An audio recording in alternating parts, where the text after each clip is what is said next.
ETF index mutual funds నేర్చుకుని stock market లో రాణించాలనుకుంటున్నారా? వెంటనే ఈ నెంబర్ కి కాల్ చేయండి. స్వయం చికిత్స ఆవేశ హాస్పిటల్ హైదరాబాద్. ఈ రోజు బిగ్ డిబేట్ విత్ జయాలో మనం డిస్కస్ చేస్తున్న అంశం డిప్రెషన్. పిల్లల దగ్గర నుంచి పెద్ద వయసు వాళ్ళ వరకు కూడా మాట్లాడితే ఐఎమ్ డిప్రెస్డ్ అని ఇస్తాను. నేనేమనుకుంటున్నానంటే డిప్రెషన్ అంటే it's the series of set backs ఉంటుంది.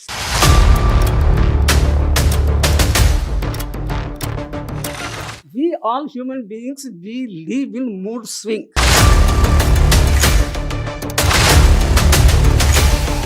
పద్నాలుగు నుంచి 21 రోజుల పాటు కంటిన్యూస్గా ఉంటే, ఎడతెరప లేకుండా ఉంటే దాన్ని డిప్రెషన్ అంటారు.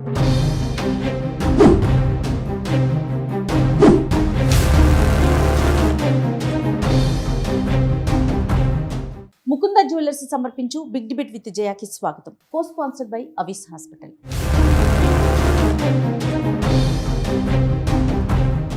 అయితే ఈ రోజు బిగ్ డిబేట్ విత్ జయాలో మనం డిస్కస్ చేస్తున్న అంశం డిప్రెషన్. చిన్న పెద్ద అన్న తేడా లేదండి. ప్రతి ఒక్కరి నోట మనం ఈ మధ్య కాలంలో వెరీ కామన్గా వింటున్న డైలాగ్ డిప్రెషన్. ఎందుకు డిప్రెషన్కి లోనవుతున్నారు? దీనికి గల రీజన్స్ ఏంటి? దీనికి గల పరిస్థితులు ఏంటి? నిజంగా అది డిప్రెస్ అవ్వాల్సిన అంశమేనా? అది ఎవరికి తెలియదు. అంటే ఇది ఒక ఫ్యాషన్గా మనం మాట్లాడే మాటల్లో డిప్రెషన్ అనేది కూడా వెరీ కామన్ వర్డ్ అయిపోయింది. సో ఈ డిప్రెషన్కి గురవడానికి గల కారణాలు ఏంటి? ఎందుకు ఇట్లా అవుతున్నారు? వీటి గురించి ఈరోజు మనం బిగ్ డిబేట్ విత్ జయాలో డిస్కస్ చేస్తున్నాం. నాతో పాటుగా స్పెషల్ గెస్ట్గా ఉన్నారు సీనియర్ సైక్రాటిస్ట్ డాక్టర్ కళ్యాణ్ చక్రవర్తి గారు. నమస్తే అండి. నమస్తే జయ. నమస్తే. ఇక్కడికి వచ్చిన పెద్దలందరికీ కూడా నమస్తే అండి. నమస్తే. కళ్యాణ్ గారు, మనం చాలాసార్లు అందమైన జీవితం మన ప్రోగ్రాంలోనే డిప్రెషన్కి సంబంధించి కాలర్స్ మనతో మాట్లాడటం కానీ, వాళ్ళకున్న రకరకాల సమస్యలను కానీ మనం చర్చించుకుంటూనే ఉన్నాం. అయితే ఒకసారి ఏమనిపించిందంటే, మనం బిగ్ డిబేట్ విత్ జయాలో కూడా కొంతమంది ఆడియన్స్, ఎవరైతే పబ్లిక్, వివిధ రంగాలకు చెందిన ప్రముఖులు, వాళ్ళు చూసిన పరిస్థితులు ఏంటి, అసలు ఈ డిప్రెషన్ గల కారణాలు ఏంటి అనే అంశాన్ని చర్చిద్దాం అనిపించింది. Super, very good. చాలా మంది ప్రముఖులు ఉన్నారు. నమస్తే అండి. మైక్ తీసుకున్నామా? ఒకసారి మీ గురించి పరిచయం చేసుకోండి. నమస్కారం అండి, నా పేరు డాక్టర్ మాధవి. నేను assistant professor Nizam college, department of business management అండి. నా సబ్జెక్టే ఆర్గనైజేషన్ బిహేవియర్ అండి, స్పెషలైజేషన్ కూడా. సో సైకాలజీలో కానీ బిహేవియర్లో కానీ మేము ఎప్పుడూ చెబుతూ ఉంటాము, ఒక హెల్దీ బిహేవియర్, ఇన్క్లూజివ్ బిహేవియర్ ఎలా ఉండాలి అనేది మాట్లాడుతూ ఉంటాము. కానీ ఈ మధ్య కాలంలో నేను చూసేది ఏంటంటే, చిన్న పెద్ద అని లేకుండా చిన్న 3-4 ఇయర్స్ పిల్లల దగ్గర నుంచి పెద్ద వయసు వాళ్ళ వరకు కూడా ఆన్ అండ్ ఆఫ్ మాట్లాడితే ఐఎమ్ డిప్రెస్డ్ అని ఇస్తారు. డిప్రెస్డ్ అన్నది ఒక కామన్ టర్మ్ అయిపోయింది. మనం ఇంట్లో వేరే పదాలు వాడినట్టుగా ఐఎమ్ డిప్రెస్డ్. ఎస్పెషలీ చిన్న పిల్లలు, మా ఇంట్లోనే చిన్న పాపలు ఉన్నారు చుట్టుపక్కల, 5 years 6 years పాపలు వస్తారు. వాళ్ళు, ఏంటన్నా ఇలా ఉన్నావు, నువ్వు ఎందుకు ఇలా చేసావు అనగానే హర్ట్ అయిపోయాను, నేను చాలా ఫీల్ అయిపోతున్నాను, మాట్లాడడం మానేస్తారు. 2-3 రోజులు మానేస్తారు. నాతో గట్టిగా మాట్లాడావు, నాకు అది చాలా హర్ట్ చేసిందని అంటారు. చిన్న పిల్లలు ఫీలింగ్స్, హర్ట్, ఇలాంటి పదాలన్నీ కూడా వాడుతున్నారు. పెద్ద పదాలు వాడేస్తారు, పెద్ద పదాలు వాడేస్తున్నారు ఈ మధ్య కాలంలో. ముఖ్యంగా కారణాల్లో ఆలోచిస్తే నాకేమనిపిస్తుందంటే, ఇప్పట్లో అసహనం ఎక్కువైపోయింది. టాలరెన్స్ లేదు పిల్లల్లో. ఆ తర్వాత ఒకటి దొరుకుతుంది, ఒకటి దొరకదు, ఇస్తాము ఇవ్వము అని అంటే తట్టుకోలేకపోతున్నారు పిల్లలు. ఓకే, పిల్లల నుంచి పెద్దవాళ్ళ దాకా కూడా అదే పరిస్థితి అవుతుంది. ఐ థింక్ ముఖ్య కారణం ఇది ఫ్యామిలీ సిస్టంలోనే మనలో మార్పు వచ్చింది. మన సొసైటీలో ఫ్యామిలీ సిస్టంలోనే మార్పు వచ్చింది. బాగా న్యూక్లియర్ ఫ్యామిలీస్ ఎక్కువైపోయాయి, సింగిల్ చైల్డ్ సిండ్రోమ్స్ ఎక్కువైపోయాయి. ఆ సింగిల్ చైల్డ్ సిండ్రోమ్స్ ఉండేప్పటికీ మొత్తం మన ఫోకస్ అంతా ఒక పిల్లవాడో పిల్ల మీద ఉంటుంది. దాంతో వాళ్ళకి ఏది అడిగితే అది వాళ్ళకి చేసే తత్వం మనలో ఎక్కువైపోయింది. సో నార్మల్గా అయితే మేము చాలా కారణాలు కనిపిస్తూ ఉంటాయి. కానీ ఇది పెరిగే కొద్దీ సొసైటీలో కూడా దీని రిజల్ట్స్ మనం చూస్తున్నాం. సో అవి ఎలా అరికట్టాలి, రైట్, ఎక్కడి నుంచి చెప్పాలి? రైట్. డాక్టర్ గారు, ఇప్పుడు మేడం అన్నట్లుగా చిన్న పిల్లల్లో కూడా అసహనం అనే క్యారెక్టర్ ఉంటుందండి. ఆ క్వాలిటీ ఉంటుందా? అసహనం అనేది సర్వసహజ లక్షణం అందరికీ. 3 years అట్లా అనుకుంటే, 5 years అనుకుందాం. హ్యూమన్ నేచరే డిఫైన్ అయ్యేది ఎంత పేషెన్స్ ఉంది, ఎంత లేదు అని పెట్టింది. ఏ భావానికన్నా తీసుకోండి, కోపానికన్నా, బాధమైనా, బెంగకైనా, భయానికైనా, దేనికైనా కూడా ఎంత సహనం ఉన్నది అనేటటువంటిది ఒక మెజర్. అయితే మాధవి గారు చెప్తుంటే నాకు అనిపిస్తుంది ఏంటంటే డిప్రెషన్ అనేది చాలా క్యాజువల్గా మనం వాడేస్తున్నాం మాధవి గారు. చాలామంది అసలు ప్రాబ్లం ఎక్కడ వస్తుందంటే మీరు అన్నట్టుగా అసలు ఎవరన్నా ముందుకు వచ్చి నేను డిప్రెషన్గా ఫీల్ అవుతున్నాను అనేటటువంటి పదం వాడాలా వాడకూడదా, అంటే మాట్లాడితే సందర్భం లేకుండా మీరు అతిగా మాట్లాడుతున్నారు, ప్రతిదానికి డిప్రెషన్ అని వాడించి ఏంటంటే సిచ్యువేషన్ అడ్వాంటేజ్ తీసుకుంటున్నారని అంటున్నాం. మాట్లాడకపోతే డిప్రెషన్ గురించి మాట్లాడకపోతే ఆ ఇమోషన్స్ పెంటప్ అయిపోయి అవి ఇంకో లెవెల్కి వెళ్ళిపోతున్నాయి అని అంటున్నాం. సో ఎక్కడ డిప్రెషన్ గురించి మాట్లాడాలి, ఎక్కడ మాట్లాడకూడదు అనే గీత సమాజానికి ముఖ్యంగా తెలియవలసినటువంటి అవసరం ఉంది. డిప్రెషన్ అనేటటువంటిది సర్వసహజమైనటువంటి ఇమోషన్. ఒక ఏడిచినా, బాధపడినా, దుఃఖపడినా, ఒకే ఆలోచన గురించి ఎక్కువసేపు ఆలోచించినా, చేసేటటువంటి పని మీద ఎక్కువ దృష్టి పెట్టలేకపోయినా, ఎందుకు బతుకుతున్నాం అనేటటువంటి భావం కలిగినా, ఏది చేసినా కూడా ఓటమితో కూడినటువంటిది అనే భావం ఉన్నా, లేదు నా జీవితానికి ఎటువంటి సొల్యూషన్ లేదు అని అనుకున్నా, నేను ఎల్లకాలం ఒంటరి పక్షిగానే ఉండిపోతున్నాను అన్ని లక్షణాలు చెప్పేశాను. 9 ఉంటాయి ఇందులో. ఒంటరిగా ఉన్నాననేటటువంటి భావం అంటే ఏంటండి డాక్టర్ గారు, ఇలాంటి భావాలు ఎవరికి రావా అంటే కనుక అదే గీత.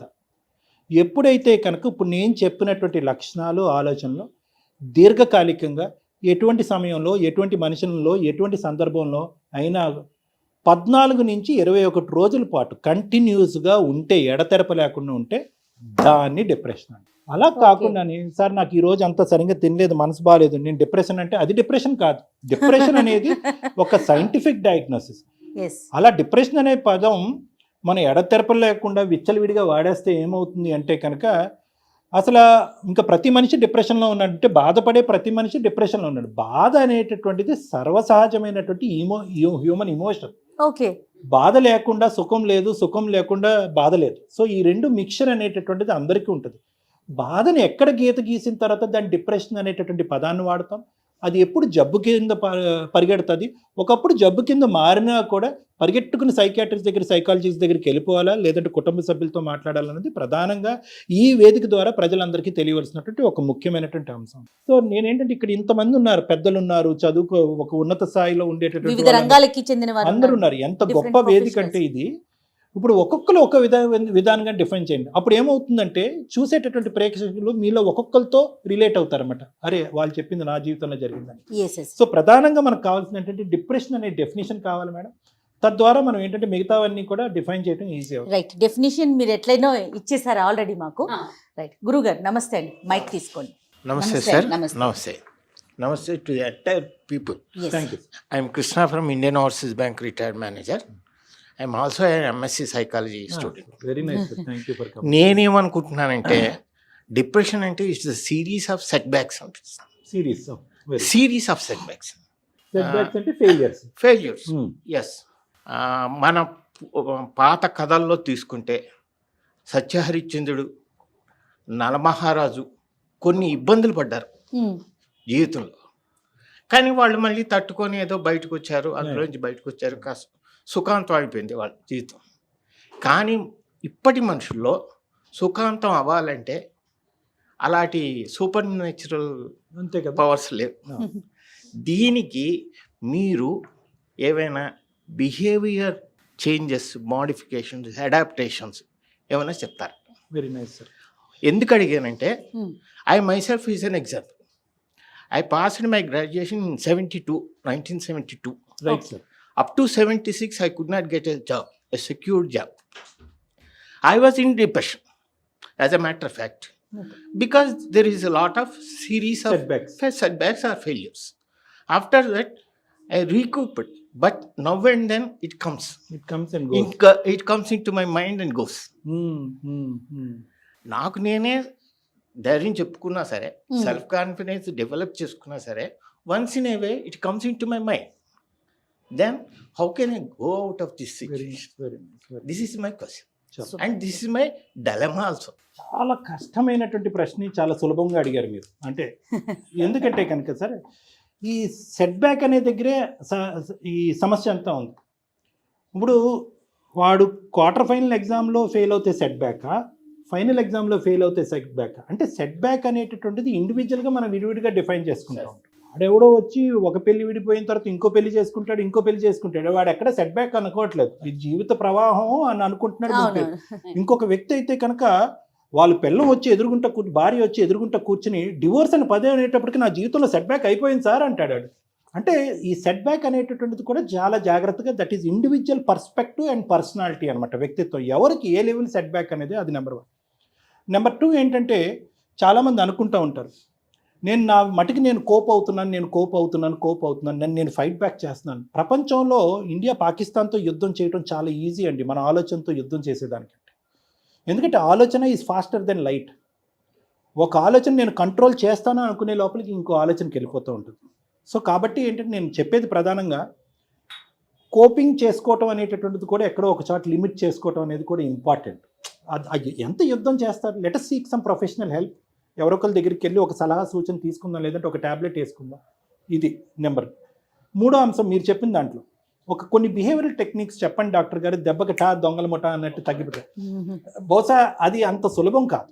ఎందుకంటే కనుక మీ పరిస్థితులు బట్టి, మీ యొక్క అనుభవాలు బట్టి, మీ చుట్టుపక్కల ఉండేటటువంటి వ్యక్తులు బట్టి ఈ టిప్స్, ట్రిక్స్, బిహేవియరల్ టెక్నిక్స్ మారుతూ ఉంటాయి. అయినా కానీ at the end of the debate I will definitely enlighten. Madam చెప్పండి. ఇప్పుడున్నటువంటి జీవన శైలి విధానంలో యూత్ అండి, స్పెషల్లీ యూత్ వచ్చేసరికి ఏంటంటే, సపోజ్కి నేను యూత్ అనుకోండి, నేను యూత్, నాకు ఏదైనా ప్రాబ్లం వచ్చిందంటే నేను ఏం చేస్తున్నానంటే, స్ట్రెస్ అనుకోండి, లేదంటే మానసిక ఒత్తిడి అనుకోండి, ఇంట్లో గొడవ అనుకోండి, ఏదైనా అనుకోండి, నాకు ఏదైనా ఫీలింగ్ వచ్చినప్పుడు నేను ఏం చేస్తున్నానంటే ఒక సిగరెట్ తాగుతున్నాను. సో ఒక సిగరెట్ తాగినప్పుడు ఏంటంటే హ్యాపీగా అనిపిస్తుంది, రిలీఫ్ అనిపిస్తుంది. అంటే ఈ స్ట్రెస్ వచ్చినప్పుడు సిగరెట్ తాగితే నిజంగా రిలీఫ్ అవుతుందా? First one. సెకండ్ క్వశ్చన్ కూడా ఇంకొకటి ఏంటంటే, నా ఫ్రెండ్ ఉన్నాడు అనుకోండి, అతను ఏం చేస్తున్నాడంటే వాడికి స్ట్రెస్ వచ్చినప్పుడు నేను చెప్తుంటే, నేను బార్లో ఉన్నారని ఫోన్ చేస్తాడు. ఏంటంటే ఇంట్లో గొడవ అయింది, లేదంటే బాస్ ఏదో అన్నాడు ఆఫీస్లో, ఇంకా సంథింగ్ నాకు రిలీఫ్ కావాలంటే నాకు ఒకటే మార్గం, బార్కి వెళ్ళి కూర్చున్నాను, నువ్వు కూడా వచ్చి జాయిన్ అయిపో అంటాడు. అతను తాగా సంథింగ్. సో అదో స్ట్రెస్. అంటే నేనేమంటున్నానంటే, ఇవన్నీ మేము సృష్టించుకున్నటువంటి వ్యసనాల కోసం మేము స్ట్రెస్ అని అనుకుంటున్నామా? లేదు అనుకుంటే నిజంగా మేము దానికి బానిసైపోయి ఇంట్లో కావాలని గొడవపడి కూడా మేము ఇలా మేము నాశనం చేసుకుంటాం మా జీవితం అని చెప్పి నాకు చిన్న ఎప్పటి నుంచో మెదులుతుంది. సో దానికి ఎటువంటి పరిష్కారం తీసుకుంటే బాగుంటుంది? లేదా నిజంగా ఈ స్ట్రెస్ అనేది నిజంగా మనం సృష్టించుకుంటున్నామా? పలు కారణాల వల్ల వస్తున్నా కానీ మనం వాటిని అధిగమించుకోకుండా మనం దాన్ని బాగా ఎక్కువ చేసుకొని స్ట్రెస్ అని ఫీల్ అయిపోయి మనం చేసుకుంటూ ఉంటున్నామా అనేది ఒక చిన్న డౌట్ సార్. అది అంటే చాలా కరెక్ట్ గా, చాలా ప్రాక్టికల్ గా చెప్పారండి. సూపర్ అండి, సూపర్. మంచి క్వశ్చన్ రేస్ చేసాం మనం కళ్యాణ్ గారి ముందు. 2 ఉన్నాయి మేడం దాంట్లో. ఒకటి ఏంటంటే వ్యసనాలు అనేది ఒకటి, రెండోది ఏంటంటే స్ట్రెస్ అనేది మనం సృష్టించుకున్నదా, పరిస్థితుల ప్రభావం. చాలా మంది అనుకుంటారు ఏనా ప్రతి చిన్నదానికి అలా టెన్షన్ ఫీల్ అవుతా ఉంటాడు. వాడు టెన్షన్ ఫీల్ అవుతాం, వాడికి ఏమైనా హాబీయా సరదా? చెప్తున్నానండి.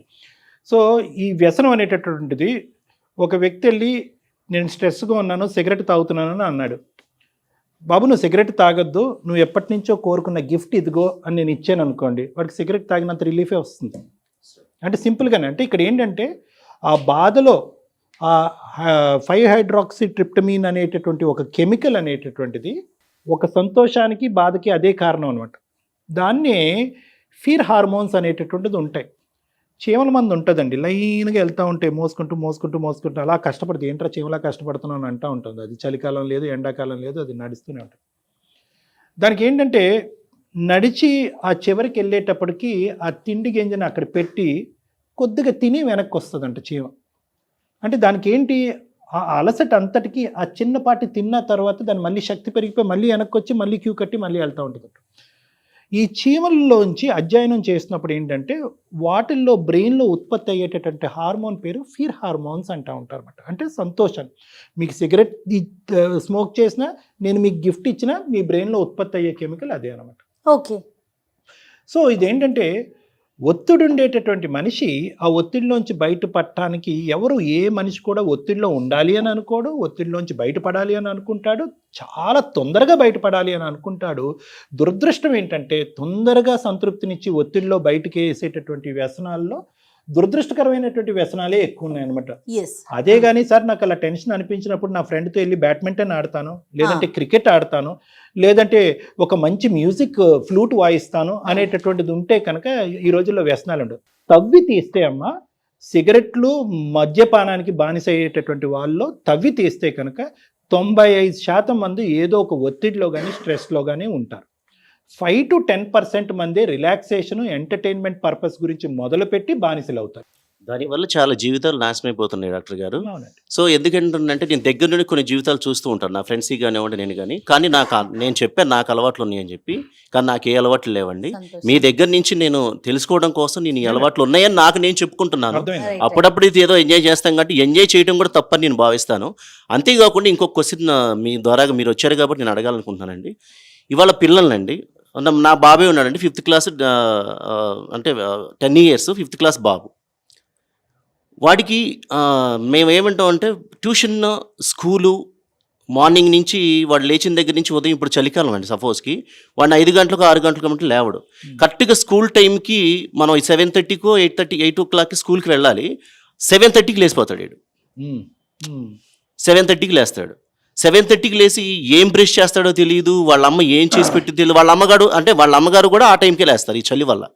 ఇక్కడ ఏమవుతుందంటే పేరెంట్స్ పిల్లల పైన భారం పేరెంట్సే పెడుతున్నారని నా ఉద్దేశం అండి. పిల్లలకి నేను ఇప్పుడు ఏం చెప్పాలనుకుంటున్నానంటే, వాడు ఏమంటాడంటే పిల్లల ఫ్రెండ్స్ని చూసి, వాళ్ళ పిల్లల ఫ్రెండ్ ఏదైనా ఫోన్ తీసుకొచ్చాడు అనుకోండి, లేదంటే వాళ్ళు మ్యాగీ తీసుకొచ్చారు అనుకోండి, వీళ్ళు ఎలా అవుతున్నారంటే పిల్లగాళ్ళు వచ్చేసి వాళ్ళ దగ్గర ఉన్న పరిస్థితి తెలియట్లేదు, పేరెంట్స్ దగ్గర ఉందా లేదా తెలియట్లేదు, వాళ్ళు అడుగుతున్నారు. అడిగినప్పుడు మా బాబుకి గనక నేను ఇప్పించలేకపోతే వాడు చాలా లోన్లీ ఫీల్ అయిపోయి నేను హట్ అయ్యాను. ఇంతకుముందు అమ్మ చెప్పినట్లుగా హట్ అయ్యాను, నేను స్ట్రెస్ ఫీల్ అయ్యాను. డాడీ నువ్వు వింతే, నువ్వు అడిగిన ఎప్పుడు ఇప్పించవు, మమ్మీ నువ్వు వింతే, నువ్వు ఎప్పుడు మమ్మల్ని తొందరగా రెడీ చేసి పంపించు అని చెప్పి, అప్పుడు నిజంగా వాళ్ళకి పిల్లల మన స్ట్రెస్ పెంచుతున్నాం పేరెంట్స్ అవుతున్నామని నా ఉద్దేశం సార్. అంటే లైఫ్ స్టైల్ చేంజెస్ మన స్ట్రెస్ కి కారణం. తర్వాత ఇప్పుడు మీరు అమ్మ చెప్పినట్లుగా ఏంటంటే ఎత్తుక్కోవాల్సి వస్తుందండి. ఎక్కడ చేసినా కానీ వాళ్ళకి ఏదైనా స్టోరీ చెప్పాలన్నా, వాళ్ళకి ఏదైనా మంచి మాటలు చెప్పాలన్నా, సింగిల్ పేరెంట్ అన్నట్టుగా ఒక్కళ్ళకి 2 ఉంటున్నారు, కాకపోతే వైఫ్ అండ్ హస్బెండ్ 2 ఉంటున్నారు. నేనేమంటానంటే పెద్దవాళ్ళు ఇప్పుడు స్టోరీస్ పెద్దవాళ్ళు చెప్పారు. ఇప్పుడు ఆయన సత్యహరిచంద్ర గురించి పెద్ద ఆయన మాట్లాడారు. ఆ స్టోరీ మా పెద్దోడిని అడిగితే ఏం చెప్తారు? అటువంటి పెద్దోళ్ళు ఇంట్లో పెట్టుకుంటే నిజంగా మనకి ఇవాళ స్ట్రెస్ అయిపోయి జాబ్ నుంచి రాకపోయినా అమ్మ, నాన్న, తాతయ్య, అమ్మమ్మో ఎవరో ఒకళ్ళు ఉంటే వాళ్ళు లేపి వాళ్ళు స్నానం చేయించి వాళ్ళకి మంచి మాటలు చెప్పి రాత్రిపూట పడుకోబెడతారు, చక్కగా వాళ్ళకి మంచి మంచి కథలు చెప్తారని నా ఉద్దేశం అండి. ఇది అందరికి కూడా ఈ డిబేట్లో తెలియాలని కోసం నేను డాక్టర్ గారి ముందు నేను చెప్తున్నానండి. Very important contribution. Thank you sir, thank you. Right అమ్మ, మీరు ఒక్కసారి. నమస్తే అండి, నా పేరు రజనీరమ్మ, మోటివేషనల్ స్పీకర్గా ఉన్నానండి. సార్ నేనైతే ఏమంటానంటే వస్తున్నాయి డిప్రెషన్స్, స్ట్రెస్లు ఇవన్నీ వస్తున్నాయి. రీజన్ ఏదైనప్పటికీ కూడా మనం ఇప్పుడు ఒక 50 years మదర్ ఉందనుకోండి, ఆవిడకి అన్నీ చెప్పాల్సిన అవసరం, కొంతలో కొంత బెటర్ అనుకుందాం ఇప్పుడున్న మదర్స్ కంటే. ఇప్పుడున్న మదర్సే కొంచెం ఎక్కువ నేర్చుకోవాల్సిన అవసరం ఉంది. ఏంటంటే తను పిల్లలతో ఎలా స్పెండ్ చేయాలి, తనంటే తను కాదు, హస్బెండ్ కూడా, అమ్మ నాన్న పిల్లలతో ఎలా స్పెండ్ చేయాలి, ఎలా స్పెండ్ చేస్తే వాళ్ళ మానసిక వికాసం అనేది ఎలా ఉండాలి అనే దానికి వీళ్ళిద్దరూ ఎంతైనా సరే పాటుపడాలనేది నా ఉద్దేశం. పిల్లలతోటి ఇద్దరూ వర్కింగ్ అయినప్పటికీ కూడా కొంత టైం పిల్లలకి తీసుకొని వాళ్ళతో కూర్చొని స్కూల్ నుంచి రాగానే స్పెండ్ చేయడము, వాళ్ళు స్కూల్ నుంచి వచ్చే వరకు వాళ్ళు రాలేకపోతే కొంచెం అటు ఇటుగా ఇంటికి వచ్చినా వాళ్ళతోటి ఎన్నో విషయాలు షేర్ చేసుకోవాలి, మాట్లాడాలి. స్కూల్లో ఏం జరుగుతుంది, అసలు టీచర్స్ నీతో ఎలా ఉంటున్నారు, మిగతా పిల్లలతో నువ్వెలా ఉంటున్నావు, నువ్వు టీచర్స్ అడిగిన క్వశ్చన్స్కి ఆన్సర్ ఎలా, ఏదో ఒకటి వాడి చిన్న బ్రెయిన్కి సంబంధించినటువంటి విషయాలు వీళ్ళు కనుక అడిగి తెలుసుకున్నట్టయితే ఆ రోజు మొత్తంలోకి పిల్లవాడు కానీ పాప కానీ పడిన స్ట్రెస్ అనేది ఓపెన్ అప్ అయిపోయి బయటకు వెళ్ళిపోతుందండి. అదే నేను చెప్పాలంటే దాన్నే మానసిక వికాసం అంటాను. అది ఎక్కడ దొరకదండి, ఇంట్లోనే దొరుకుతుంది. తర్వాత కళ్యాణ్ గారు ఇంకొక ప్రశ్న అండి, చిన్నప్పటి మనస్తత్వం, ఇప్పుడు చిన్నప్పుడు ఎవరైతే ఇప్పుడు మేడం గారు చెప్పినట్లుగా ఆయన చెప్పినట్లుగా స్ట్రెస్కి లోన్ అవుతున్నారో, పెరిగి పెద్దయినా కూడా వాళ్ళ మనస్తత్వం అట్లానే ఉంటుంది, అదే స్ట్రెస్ లెవెల్స్లో కానీ ప్రతిదానికి ఫీల్ అవటం కానీ అలా ఉంటుందంటారు. బేసికలీ ఏంటంటే చేంజబుల్ అమ్మ. ఏంటంటే 3 factors ఉంటాయి. ఒకటి వాళ్ళు పుట్టిన వాతావరణం, రెండోది పెరిగిన వాతావరణం, మూడోది హార్మోన్స్. ఈ మూడిట్ల యొక్క కాంబినేషన్ కాన్స్టెంట్గా వేరీ అవుతూ ఉంటుంది. ఎన్విరాన్మెంటల్ చేంజెస్ ఎప్పుడు అవుతూ ఉంటాయి, ప్లస్ హార్మోనల్ చేంజెస్ కూడా అవుతూ ఉంటుంది. సో పిల్లలు చిన్నప్పటి నుంచి ఏడుస్తున్నారు కాబట్టి పెద్దయ్యకి కూడా ఏడుస్తూనే ఉంటారు, చిన్నప్పటి నుంచి అన్ని విసురు కొడుతున్నారు కాబట్టి జీవితాంతం విసురు కొడతారు. ఇవన్నీ లేబుల్స్ అనమాట. అంతే, ఎన్విరాన్మెంట్ బట్టి, పరిస్థితులు బట్టి, రెస్పాన్సిబిలిటీస్ బట్టి మారుతూనే ఉంటారు. రైట్ గురుగారు. నా పేరు రామ్మోహన్ నమిలే. దెన్ మనకి ఆంగ్లంలో 5WH అని ఒక మేనేజ్మెంట్ కాన్సెప్ట్ ఉంది. చిన్నప్పుడు పిల్లలు బావిలో ఏదైనా వస్తువులు వేస్తే, పల్లెటూరు వాతావరణంలో గురించి చెప్తున్నాను, 6 నెలలకు ఒకసారి ఒక పాతాళ గడిగే అనేసి అది లోపలికి తీస్తే ఆ లోపల పడే కాయిన్స్, గిన్నెలు ఇవన్నీ బయటకు వచ్చేవి. ఆ రకంగా ఏదైనా సమస్యకి మనము 5Ws అంటే డబ్ల్యూతో స్టార్ట్ అయ్యే 5 పదాలు ఇంగ్లీష్లో, what, when, why, who, and then హెచ్తోని ఒకటి హౌ. దానికి నేను తెలుగులో 6 ఏలు, ఎవరు, ఎందుకు, ఎక్కడ, ఏమిటి, ఎట్లా, ఇలాంటి ప్రశ్నలు వేస్తే మనకి సొల్యూషన్ దొరుకుతుంది. డిప్రెషన్ కూడా సమస్య కనుక డిప్రెషన్ కూడా ఇది అప్లై అవుతుంది. That is one thing. Then there is a range, roar అంటాము, రోరింగ్ లయన్, షార్ట్ ఫామ్లో ROAR, రోర్లో రేంజ్, అవుట్ ఆఫ్ రేంజ్. రేంజ్లో ఉన్నంత వరకు మనకి పర్వాలేదు. రేంజ్ కన్నా అప్పుడప్పుడు కొంచెము దూకుడుగా ఉంటే ద అప్పర్ సైడ్, తిమిడిగా ఉంటే లోయర్ సైడు, కొద్దిపాటి కొంచెము రేంజ్ బయటికి వెళ్ళి మళ్ళీ లోపలికి రావాలి. అంటే మ్యాగ్నెటిక్ దీంట్లో ఒక లెవెల్ దాటిపోతే it is difficult to come in to the range again. ఆ రేంజ్ దాటిపోయే బిహేవియర్ని డిప్రెషన్ అని వీ కెన్ సే. ఎవరికి వాళ్ళు ఆత్మసాక్షిగా జీవితంలో ఎప్పుడో ఒకసారి డిప్రెషన్కు గురి కానీ మనిషి లేడు. This is my bold statement. People may agree or do not agree, they may declare or not declare, because ఇది ఒక ట్యాబు. నాకు డిప్రెషన్ వచ్చిందని నేను చెప్పుకుంటే ఒక ట్యాబు, అందుకని చెప్పుకోరు. సైకియాట్రిస్ట్ గారి దగ్గరికి వెళ్ళినా కూడా ఎవరు చూడకుండా వెళ్తారు, ఎవరు చూడకుండా వస్తారు. So these are all the things that are available. But వారు ఇందాక సార్ చెప్పినట్టు ఒక పర్టికులర్ డేస్కి అంటే స్టెబిలైజ్ అయితే 20 కంటిన్యూస్గా ఉంటే ఇది. Otherwise we all human beings we leave in mood swing. 24 గంటలు సంతోషంగా ఉండలేము, బాధ వచ్చిన 24 గంటలు ఏడుస్తూ ఉండలేము, ఎవరి మీద కోపం వచ్చినా కూడా 24 గంటలు కోపంగా ఉండలేము. మళ్ళీ ఇట్ మే రియాక్టర్, కానీ బ్రేక్ వస్తుంది. Correct. So we leave in mood swings with emotions. అది నార్మల్ మన జీవిత విధానము.